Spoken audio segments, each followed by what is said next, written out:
Hello everyone, আমার নাম পূজা। আজকে যেটা বলার জন্য এসেছি সেটা হচ্ছে যে আমাদের দৈনন্দিন জীবনে যেমন আমাদের লাইফস্টাইল এখন এত বিজি আমরা আজকাল, তো সেখানে আমাদের একটা প্রপার ওয়ার্কআউটের পাশাপাশি একটা প্রপার ডায়েটও মেনটেন করা খুব দরকার। আর একে অপরের পরিপূরক। আমাদের কাছে কোনো শর্টকাট কি নেই যে হ্যাঁ আমরা খুব একটা বেশি ওয়ার্কআউট করছি না বা ভালো করে ডায়েট ফলো করছি না, কিন্তু যেটা অ্যাচিভ করতে চাইছি সেটা আমরা অ্যাচিভ করে নেব। তো সেটা কখনোই নয়, মানে শর্টকাট কি কোনোভাবেই নেই। তো ওয়ার্কআউট অ্যান্ড ডায়েট দুটোই প্যারালাল থাকা খুব দরকার আমাদের জীবনে।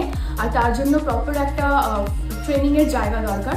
যেমন আমি লাস্ট 3 ইয়ার্স ধরে এভারগ্রিন ফিটনেসে ওয়ার্কআউট করছি, এবং এখানে ট্রেনার্সরা স্পেশালি সায়ন্তন এতই সাপোর্টিভ যে আমরা এখানে যখন ওয়ার্কআউট করি যেটা আমাদের গোল সেটা আমাদের অ্যাচিভ করতে ভীষণ ইজি হয়। আর আমি সবাইকে একটা কথাই বলবো যে সবাই নিজের ডায়েটটা প্রপার মেনটেন করো, একটা প্রপার ওয়ার্কআউট শিডিউলের মধ্যে নিজেদের রাখো, যাতে কি তোমরা তোমাদের গোলটা অ্যাচিভ করতে পারো। Thank you.